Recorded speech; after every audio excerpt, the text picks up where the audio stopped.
Today's over-the-air updates or OTAs for Marvel Snap are going absolutely ham. Easily the best set of changes I think they've ever made to date. It really shows that the team understands which cards need to be adjusted when there's an archetype like Bounce that needs to be brought down a peg, and they've had a selection of wonderful cards to give some buffs to that can help breathe some new life into archetypes that have been close but not quite there yet. Let's go ahead and dive on into the details and give you my thoughts about what these things mean for the metagame moving forward.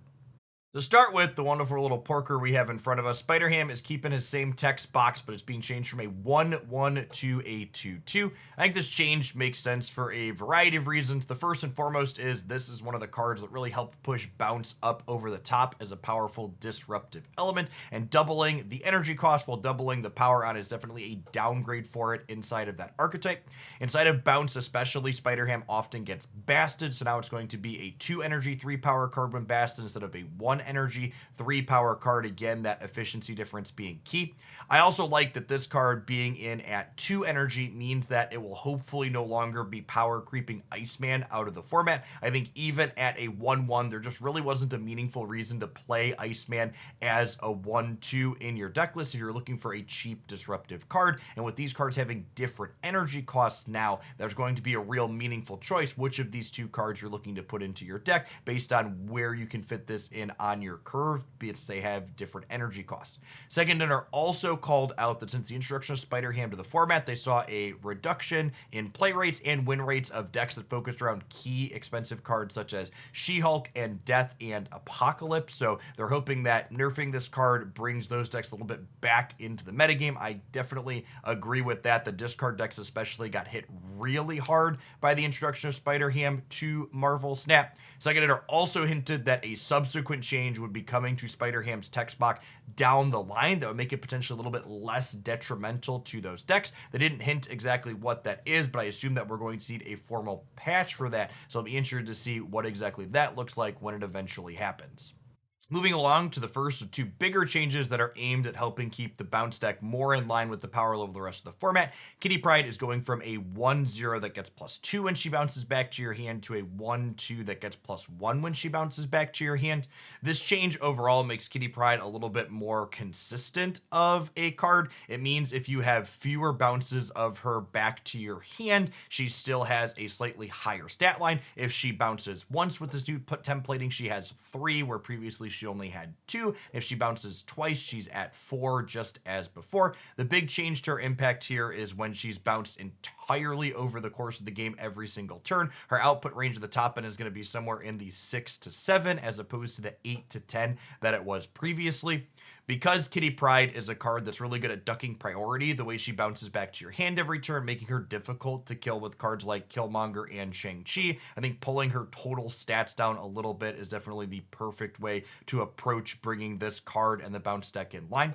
Another noteworthy thing with this Kitty Pryde change is that it's a pretty big nerf to how Kitty Pryde interacts with the card Bast. Previously, if you basted your 0 power Kitty Pryde, you were getting a 3-point boost, whereas now you're getting only a singular point boost, meaning Bast is a bit less of a swing with this key card in the bounce deck. The final bounce card that's being adjusted in the over-the-air update today is HitMonkey, another mainstay and key card in the archetype. It's being changed from that 2-0 that gets +2 for each other card played out to a 3-2 that gets +2 for each other card played out. I really like this change because it mostly makes Hitmonkey the same card as it was before in the more fair Hitmonkey decks, meaning that you often played Hitmonkey with a 1 energy card to kind of make it a 3 energy 2 power card to begin with. But when you get into the things that Hitmonkey really combos with, like Bast, for example, it's now worse in those peak situations. Bast only increases Hitmonkey +1 as opposed to +3, similar to the Kitty Pryde adjustment that we saw. The other thing that Hitmonkey really goes crazy with is when you play it out early and then you beast it back to your hand later. When you do that now, Hitmonkey is still going to be a 2 energy play as opposed to the 1 energy play, making it a bit less crazy. This change, again, I think is phenomenal. I think it kind of addresses the really high ceiling that this card could have in decks that really were looking to abuse it like the bounce deck, but it keeps the floor relatively the same, so other decks that weren't as all in on enabling it can still play it in a very similar manner to how they were playing it previously. Moving along to the more exciting part of our over there updates today, we have the first of 4 buffs, including a massive buff to the current season pass card, the Phoenix Force. So the Phoenix Force, for those not familiar, it revives and then merges with a card that you've destroyed earlier in the game and then gains the ability to move once per turn. The most powerful thing you can be doing with this is multiple man. But when this card was a 5 energy play, you only had 1 turn to leverage moving your Phoenix Force multiple man around the board to make copies of itself. And now, with Phoenix Force being played on turn 4 for 4 energy, that dynamic changes. You'll be able to go multiple man on 2, blow it up on 3, Phoenix Force on 4, move it on 5, get a second copy, move it on 6, get more copies, play Heimdall, get even more copies, and suddenly you just have 8 power multiple men all over the board. Past that, the fact that this is now making 8 power multiple men as opposed to the 9 power multiple men it made as a 5/6 before is actually an upgrade in many ways when you consider the fact that Shang-Chi is one of the most commonly played tech cards in Marvel Snap that will no longer be able to destroy your entire roost of Phoenix multiple men.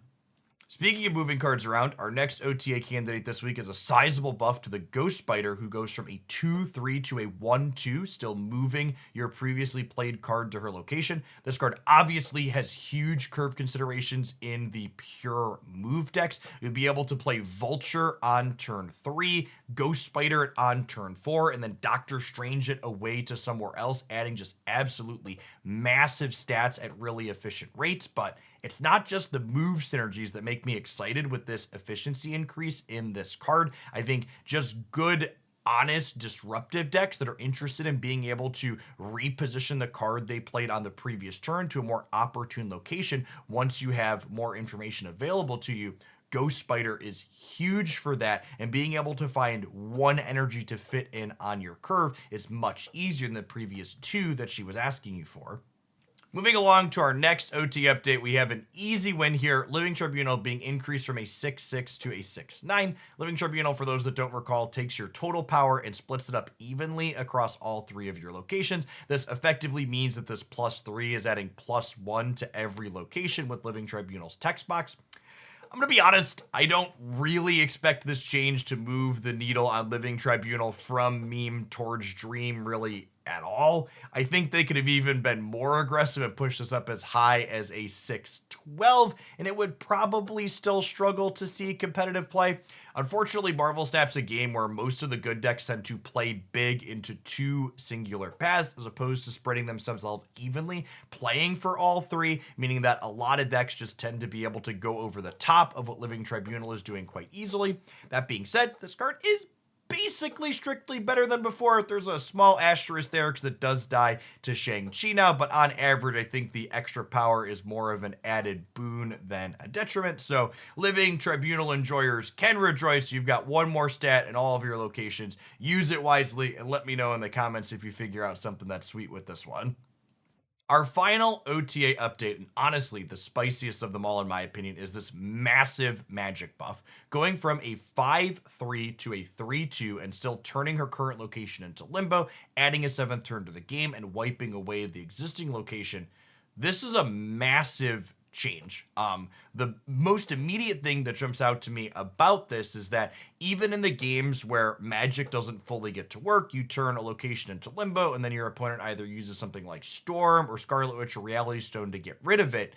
You no longer had this massive tempo loss that you previously had where your opponent basically negated your 5 energy play.